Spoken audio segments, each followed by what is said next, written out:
আজকাল এই সমাবেশে এইটাই বার্তা দিতে চাচ্ছি, আমাদের বেগম খালেদা জিয়া অসুস্থ, আল্লাহ তারে সুস্থ করুক। আমাদের অ্যাক্টিভ চেয়ারম্যান জনাব তারেক রহমান, উনি আল্লাহ ওনাকে বাংলাদেশে ফিরিয়ে আনুক। আমি এইখান থেকে বার্তা দিতে চাইতেছি যে আমার দেশে আমার যে আমিনুল ভাই ঢাকা 16 আসন, উনি আমাদের প্রাণপ্রিয় নেতা, ওনার কোনো তুলনা হয় না। আমরা বিরোধী দলে গুলশান পার্টি অফিসে আমাদেরকে নিয়ে যেইখানে জাতীয় নেতারা মিটিং করে, সেইখানে রূপনগর থানার মানুষ আমরা যাই ওইখানে বক্তৃতা দিছি, কথা বলছি আমিনুল ভাইয়ের কারণে। আমরা সাধারণ ওয়ার্ড থানার নেতা, আমরা আমিনুল ভাইয়ের কারণে ভালো সুযোগ পাইছি।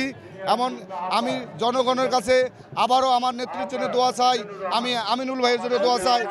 হ্যাঁ, আওয়ামী লীগ যা করছে তারা তাদের প্রমাণ পাইছে। আওয়ামী লীগ মিথ্যুকবাদী। আওয়ামী লীগ বলছিল যে আমরা তাদেরকে এক রাতে 10 লক্ষ লোক মাইরা ফেলামু, আমরা একজন লোকও পারি না।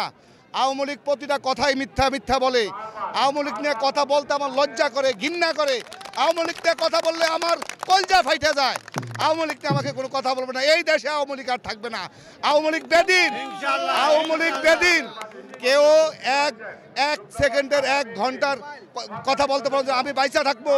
আওয়ামী লীগ 2041 পর্যন্ত টার্গেট দিছে, যেটা ফেরাউন দিছে, ও হলো ফেরাউন। ওখানে কোনো কথাই বলবেন না আপনারা। আবারও বলছি, আমার ভাই আমিনুল ভাই ঢাকা 16 আসন, ওনার জন্য আপনারা দোয়া করবেন।